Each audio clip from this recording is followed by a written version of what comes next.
Hey guys, how are you doing? This is Zed from Zed Outdoors and I hope you're having an awesome day. So today I've come down to see friend and talented woodworker Jack Wheeler. Jack, how are you doing? Good, how are you, Zed? I'm doing very well, thank you. So if you're not familiar with Jack, Jack has appeared previously on my channel where this video is a continuation of a series I'm filming with Jack during my visit to see him at his beautiful workshop in the east of England in the county of Norfolk. Now in the first video we looked around his workshop and we looked around the beautiful setup that he's got here. In the second video of this series we looked at a detailed process that Jack has for making a Wakatarbin tray. It's a fantastic video that breaks every single aspect of that tray in detail from raw wood all the way to a finished product. Now in his third video what we're going to be looking at is Jack's process for ebonising wood, from how he makes the solution to how he actually ebonizes the wood. The twist being that we're actually going to ebonize the tray we made in the previous video. Something I'm really looking forward to seeing. So a couple of things to quickly mention before we get on the meat and bones of this video. Number one, all the different steps of this process are mapped out along the timeline of this video. Also listed below in the description just below this video.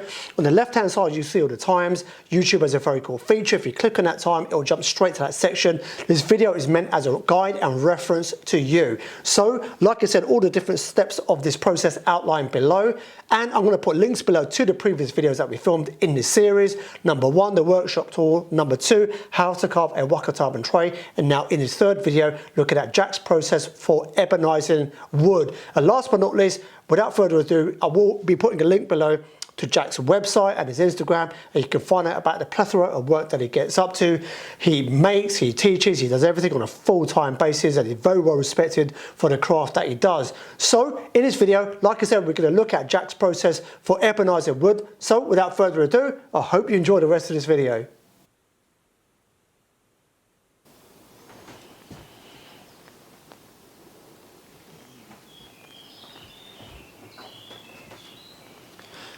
So Jack, just so we can start off on a good note, there may be some people watching and thinking, well, what is ebonizing wood?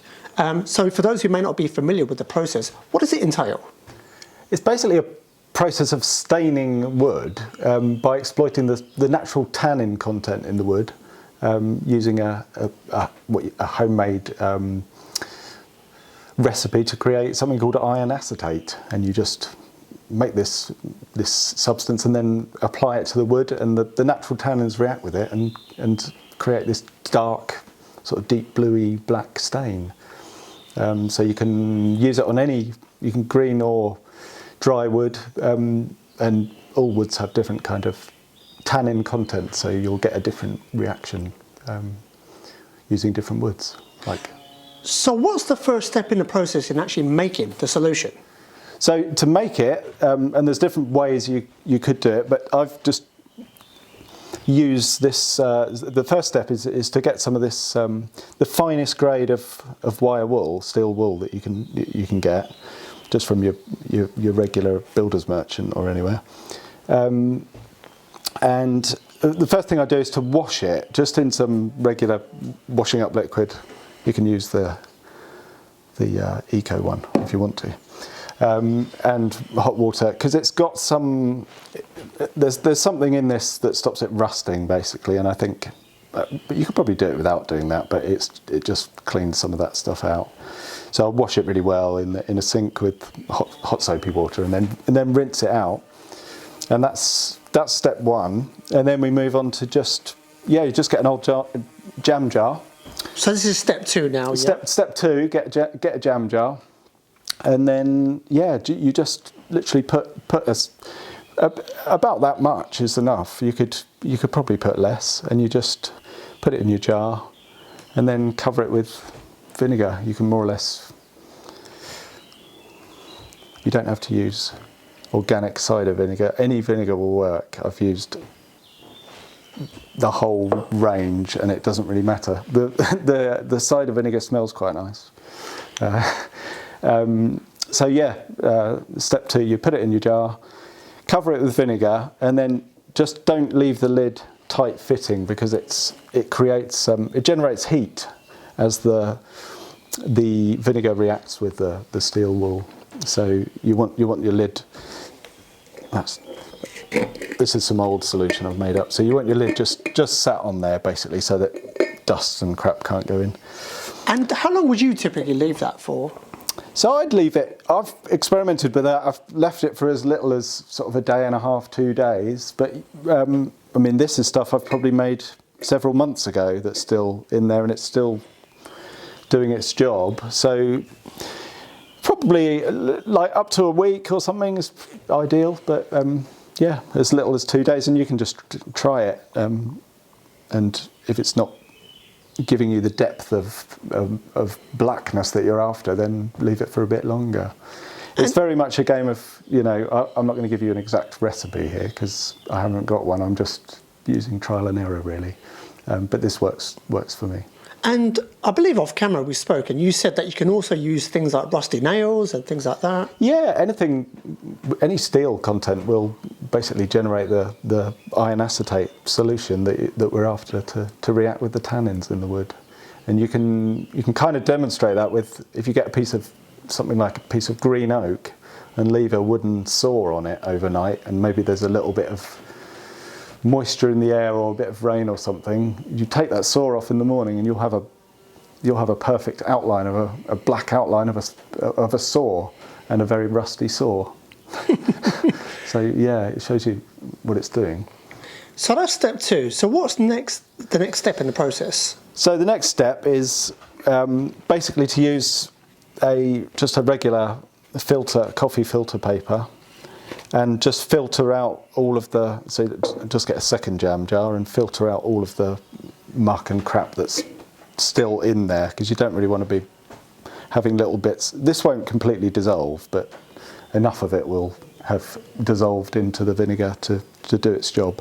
So you just want to get rid of all that crap, and then you've got a clean liquid that you're going to apply to your piece. And so you kind of decant that through the coffee filter into another jar. So, yeah. And then basically that's it then, the solution is ready to go. Yeah, then it's ready to go, and you can then tighten your lid up. You don't need to worry about that anymore. It's done its reacting. And yeah, it seems, in my experience, it keeps pretty well. Yeah, I've got some that's probably I had a big sort of 5 litre thing of vinegar, and I just chucked a load of this in, and it's been lying around for probably a year, and it's still doing its job. Yeah. So now that moves us on to the final step of the process, and the application. Yeah, and not much to say about that. Paintbrush, just slosh it on really. It's quite a messy process, so you can wear gloves, and I usually use an old board or something to protect it going all over the worktop, the bench and stuff. And these little, maybe worth mentioning, you don't have to go to this length, but these little offcuts from something, I've sort of saved them because I find them quite a useful way of, if you just let it dry and there's not much contact with I'd probably leave it like that, so that when you've painted it all in here, it will just drain out, and there's not many points of contact. If I just left it there, it would be sort of pooling in its own vinegar solution. So yeah, just brush it on. If you want to use a glove particularly in your left hand where you're sort of moving it round, that will stop you getting completely covered in stuff. But that's it, and then you can apply it, let it dry. Depending on the wood you're using, we're going to be using cherry in a minute, which is quite fresh still, which should react quite strongly as we do it pretty much. But different woods have different tannin content, so it's really open to experimentation.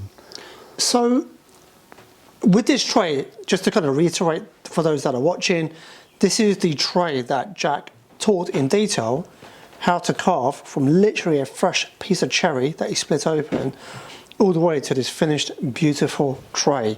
So highly recommend you check that out. Link to that will be below in the description and pinned to the top of the comments. So like you said, this is still relatively green, isn't it? It is, yeah. And I think, I don't know how much difference it makes, but I think generally fresher wood tends to react more quickly and more and much deeper.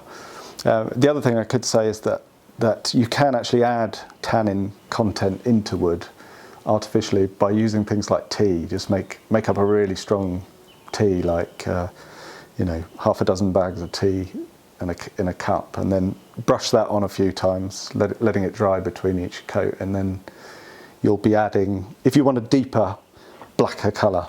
So this is an example piece of a little carved dish that I made, and that's oak, and I've just ebonised that with the same solution. So it's quite a nice finish. It goes quite deep into the wood. It's quite matte, and it lets a lot of the grain come through as well, which I really like. So yeah, that's basically as simple as that. So just before we actually apply it to the rocket-carbon tray, I've got one question for you. Yeah. Aside from the actual look and the aesthetic, are there any other benefits of ebonising wood? I think it's purely just like a decorative stain, really. I can't think of any other than that it makes a nice vinegary smelling piece of wood, which you might see as a benefit, or it could be off-putting depending on what you're doing with it. That does fade over time, so it's not like too dominant. And then of course you can, once the ebonising process is over, you can then apply oils or waxes or whatever to sort of give a lustre or a further finish to the piece. Oh, that actually raises a good point. So when it comes to oiling, you would if you were to ebonise your piece, whatever it may be, you would ebonise that first, let it dry, and then apply the oil? Yeah, I would do it that way around. I'm not sure what would happen the other way around, but you'd basically have created a barrier. So, yeah, worth experimenting with perhaps, but I think you'd get quite a different result. And one of the things that I like about ebonising is that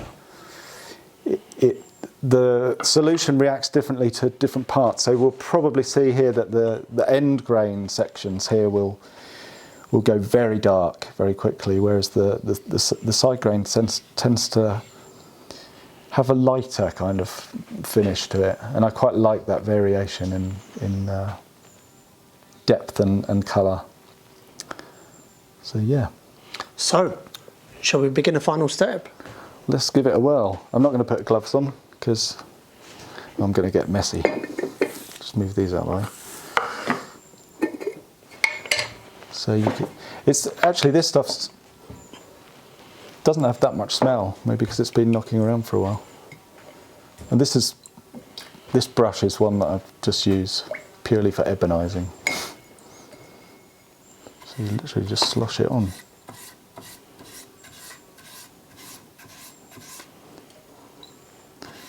And you'll see as a little bit of time passes that the depth of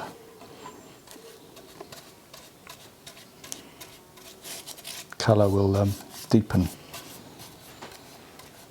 Not as instant as I might have imagined, but it will come.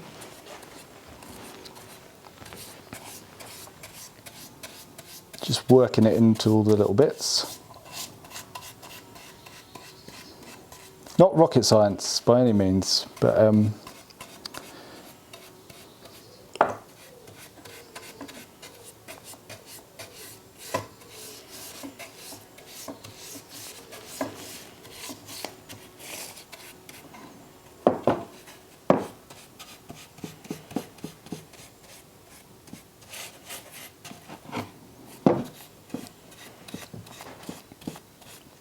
you can see where I've put it earlier, it's already a bit darker. So while you're applying it, I've got a question for you. Yeah. I know obviously you yourself, you do some markets and exhibitions and things like that from a selling point of view. When you're selling your ebonised woodenware, is that something you find the public are quite receptive to, or? It's kind of a mixed bag. It's one of those things people either like, in my experience, people either like that dark, the black wooden stuff, and some people are less receptive to it. They like a natural wood finish. I went through a spell of doing quite a lot of it, and I'm much more selective now. I'll choose a few pieces that I think would be really nice to be dark. So Yeah, in answer to your question, I think like it's personal preference basically, down to what people like or don't like. It's interesting, I was imagining this to go much darker straight away.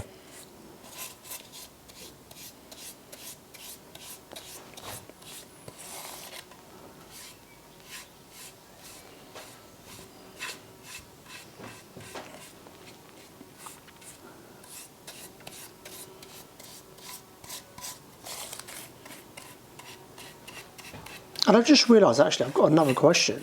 Obviously, once dried, etc., is it food safe? Yeah, and I don't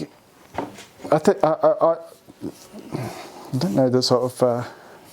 I mean, I've used it and sold it as such. I haven't looked at the science of that, Zed. I think once because I pretty much invariably put a food safe oil finish over the top. Basically, you're just talking about vinegar,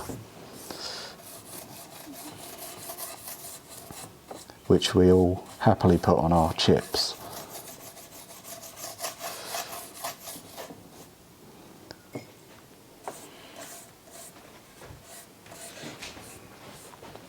You see here, I've just done that bit. See how much quicker the reaction is on the end grain.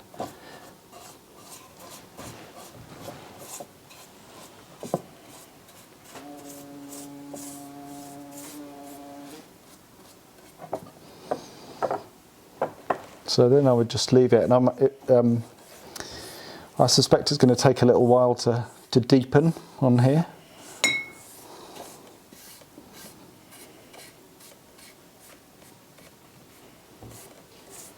It's interesting, I was ebonising some